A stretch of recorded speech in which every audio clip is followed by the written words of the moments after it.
Let's go to the earning money side because this is such an important component and so highly misunderstood in our world. So if we're going to think God-like, biblically, about the earning spending cycle, we need to spend a little time on this. Starting with the issue of work. 92% of people who go to work are unhappy, don't like their jobs, can't wait to quit or retire. 92%. Now, why is that? Those who have studied it, and I'll give you names here in a moment, those who have studied it say that we don't understand how we're gifted. Now, they've studied it from a secular standpoint, but also from a faith standpoint, that we are made in a certain way to do certain things well, effortlessly, and with great fulfillment.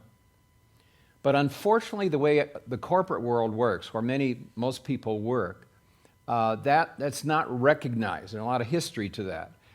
But I'll give you a quick illustration. If I'm a salesman and I'm out in the field and I become the top salesman in my company, what does my generous company do?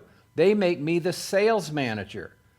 Now, I'm gifted to be out meeting people, giving a good presentation of the product, making the close, getting the sale, and making the company happy. What do they make me do? They make me sit in an office, take the reports from the 42 other salesmen, pour over those. I hate being inside. Okay? That's one slice of an illustration.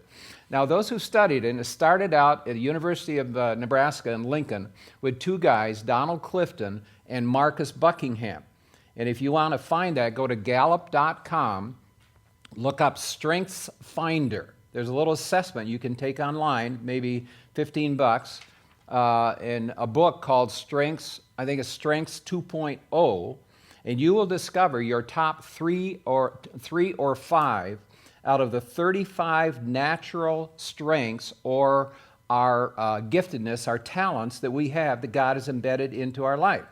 Now, unfortunately, 92% of people are doing what they don't want to do. That's why we call Wednesday what? Hump day. Man, that's been a hard hill to get up, and now I can coast to the weekend. By the way, when you buy a car, look at the little date of manufacture. If it was made on a Friday, go get the next one. It was made on Monday, because everybody's on that downhill slide. Now, what do we call the last work day of the week? TGIF. Thank God or thank goodness, it's Friday. We live in a world where work is not honored as God designed it, and therefore we have this negative attitude toward work. And we think it's a burden and it's a curse on us where God never intended it that way. Now, God's view of work is that it is good, and it was a part of perfect creation. It is not a part of the curse.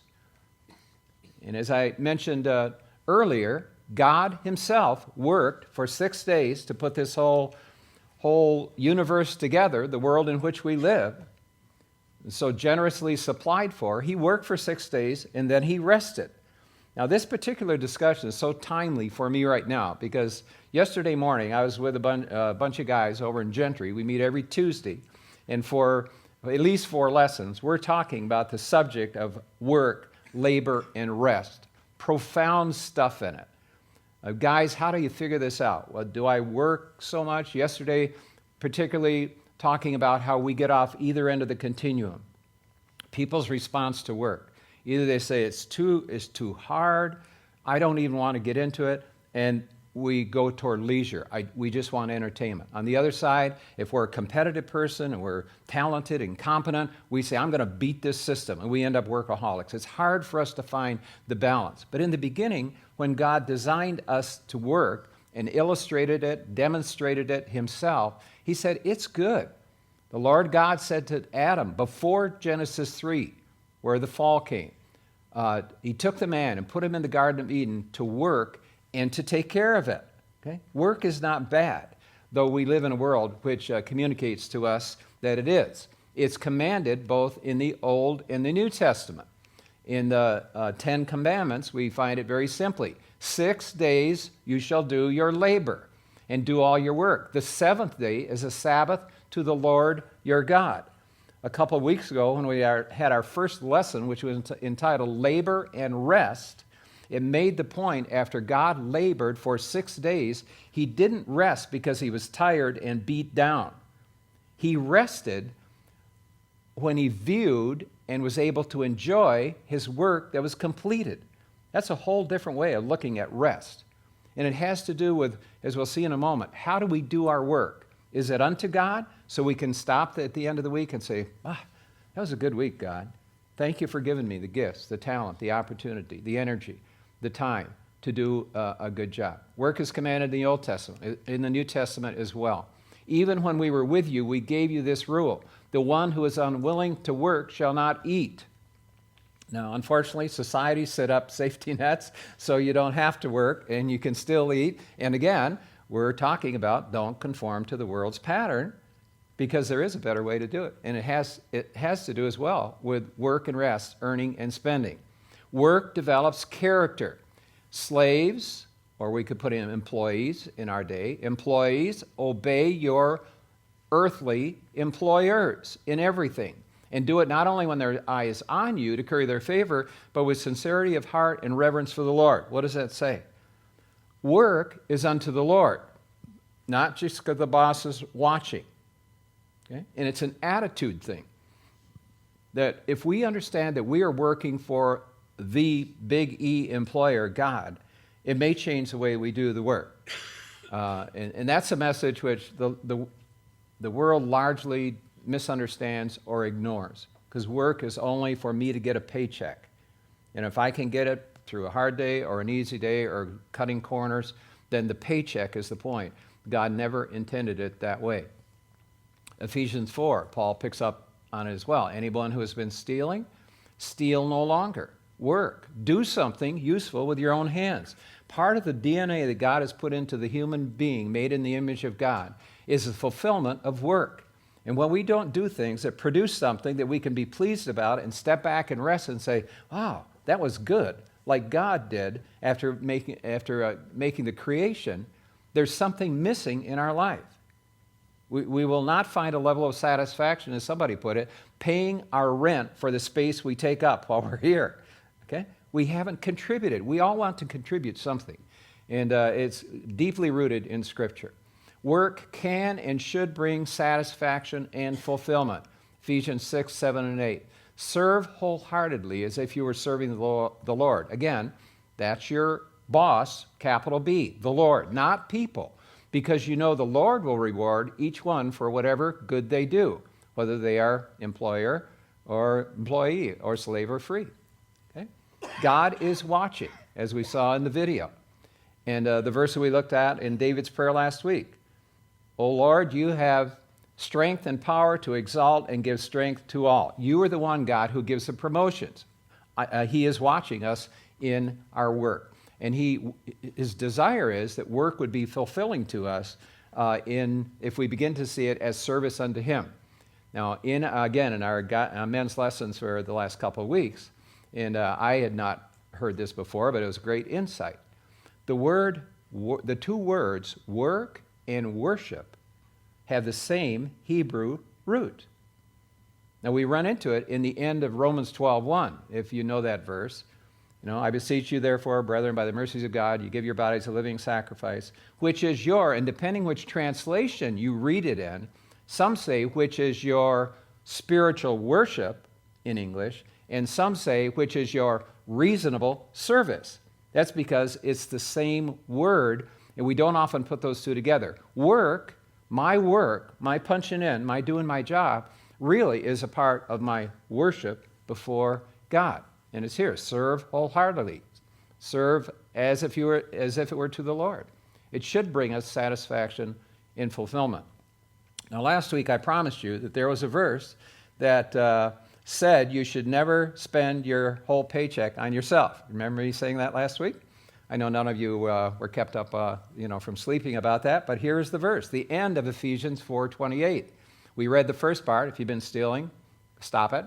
But you must work with your own hands. But look at the last part of this verse, that they may have something to share with those in need. God always intended that a part of what we get in our paycheck from working, however we do it, that a part of that is intended to help people in need. Going back to the principle of generosity with what he has given to us. But here is a second piece, which is, again, may be new information, though we know it, though we don't like to observe it, and certainly our world does not believe in this principle, that what we earn from working is what God has given us to spend. However, the world says you don't have to stop there. There's a credit card, and there's consumer credit, and there's a home equity loan, and there are all of these vehicles that you can live at a level higher than the income that God has given you to live on. It's called consumer credit, it's called debt, and it's what has gotten us into trouble. When we get to the saving lesson, we'll look at the charts on that. In the U.S., it's abysmal, being the richest country in the world, that we save so little, and there are some reasons behind that. Now, Paul said, and it's in the chapter that we referred to last week with regard to giving credit to our account, Philippians chapter 4, but Paul said, contentment is not based on what we earn or have. It is a learned behavior. Here's the verse, 4:12 and 13. I know what it is to be in need. I know what it is to have plenty. He said, I've been on both sides. But the next verse, the next sentence, I have learned the secret of being content. Underline learned, okay? We learn that. I'll give you the verse in a moment, in that, not in the same chapter, but that Paul also wrote, where it says, our natural man, our carnal side, does not seek contentment. But Paul said here, I've learned the secret of being content in any and every situation, well-fed, hungry, living in plenty, living in want. I can do all this through him who gives me strength, through Christ in some translations. But contentment is a learned behavior. But here's what the world says. One more verse. Godliness with contentment is great gain. That's a verse we all ought to have in our mind, okay? You want to really be at a place where you just feel in your inner person that life is good and right where I want to be. Godliness with contentment. But here's the world's message. Discontentment is the primary marketing strategy of our culture. I just buy a car that has the right kind of headlights, and they come out with ones that turn when I turn. So I'm dissatisfied. I'm discontent. That's the world's message. It's every part of life that we look at. We are being marketed to not being content. So again, it's very countercultural to say I can be content not having the latest thing.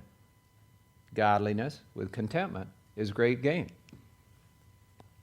Samuel said, people look on the outside, but God looks on the inside. And if we chase contentment through dressing the right way, driving the right way, living the right way, et cetera, per people's judgment, then we may miss that inner contentment that God has. And again, back to our Romans 2, don't conform to the world. Now, I don't want to be positioned as a Scrooge. You have to balance that off with the verse we gave you last week out of 1 Timothy 6. God gives us richly all things to enjoy. And somewhere along that line is where God wants you to be, with what we drive, where we live, what vacations we take along the way. Also, I'm not hard-hearted and don't realize that there are extenuating factors to getting into the earning and spending cycle. One could be minimal opportunity for work. Our daughter moved here from California before we did, and took 15 months for God to give her the job that he wanted her to do. Now, she did little jobs along the way, and she's a single mom with a couple of teenage kids. So she found things to do, but with no benefits and not full-time, putting together 3 or 4 part-time jobs. Then God gave her a wonderful job up here in Bentonville. But there was minimal opportunity. That was right after the 08, 09, things are down, we're not hiring, et cetera. There are times when there's minimal opportunity to work. But my point is, along with the second one, you can be sick, you can have an accident, you can have a disability, you are not able to work. I'm not trying to minimize that. But if a person is healthy and has opportunity, God expects us to enter into the earning and spending cycle. And I know I'm preaching to the choir here today. Now, people, when I first did this course, people said, what about children? Talk to us about children. And I do want to talk a little bit about that in our society because it's so pertinent just where we are in our cultural development in the U.S. right now. So let's talk about children and work. And my statement is a problem in our affluent society which develops an entitlement mentality. Now, when I grew up, general statistics were about 92% of people were connected to agriculture and farms. That's how I grew up. Okay? At 4 years old, I had my calves to feed. And I worked. I learned to drive the tractor at 4 because it had a hand clutch. That means John Deere for any farmers that are here, okay? I could drive it while my dad opened the gate. And that's how my life began. I learned how to work. But we have 6 grandkids over in Siloam Springs. Both of our kids live in town. Well, what is there for a child to do to learn how to work, especially if you have 4 of them and the little backyard gets mowed in 20 minutes? Okay? So they've come to Dad, Grandpa, and said, because we live on a hobby farm out by Gentry, okay, can you give these kids something to do? So that's part of my challenge to go to help our children and go against cultural tendency for children not learning how to work. Okay? And that is a challenge, whether you're the father, the mother, the grandfather, the grandmother in our day, because we live in an affluent society, and parents, because we have discretionary income, can give generously to their kids and lead to what I call an entitlement mentality. In a church plant we were doing up in Sioux Falls, there was a youth pastor. He was in seminary, hired him part-time, and he was a bright guy and countercultural in his thinking, and he said, Don, I'm against high school kids working while they're in school. I go, Alan, where is that coming from? I don't understand that. But listen to his rationale. He said, what I've observed in youth ministry is the 15, 16-year-old kid said, Mom or Dad, I don't want to work at McDonald's. I want to get a part-time job after school. I do, serve ice cream or whatever he's doing. Said, so if he's going to get to work, what does he have to have? Because Mom and Dad are both working. We got to buy him a car. Well, he didn't have money to buy a car, so Mom and Dad buy him a car. Okay, well then they pay for the insurance, they pay for the gas. And what is the kid taught about money that he gets? It's all to be spent on fun. And we, unfortunately, pass along some values of poor financial management. He said, that's why I'm against kids working in high school. Now, that's not a, laws of Medes and Persian rule, but at least it was his view of youth ministry. There may be more harm done.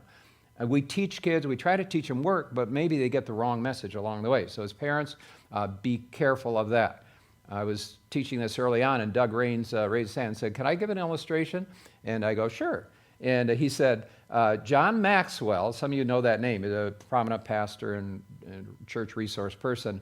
He said his dad said to him, John, I'm not going to pay you for taking out the garbage because I don't want you to be a garbage man. But he said, I do want you to learn, so I'll give you $5 for every book that you read.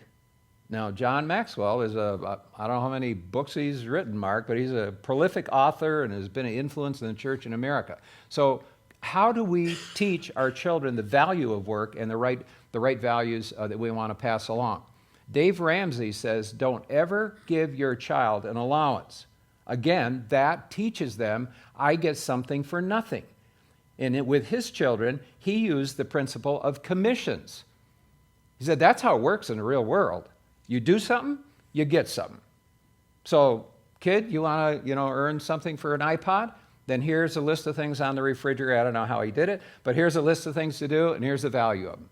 You go rake the yard, you get $5 or whatever it is. So think when we're trying to pass on to our children the values of work, earning, and spending the way God intended.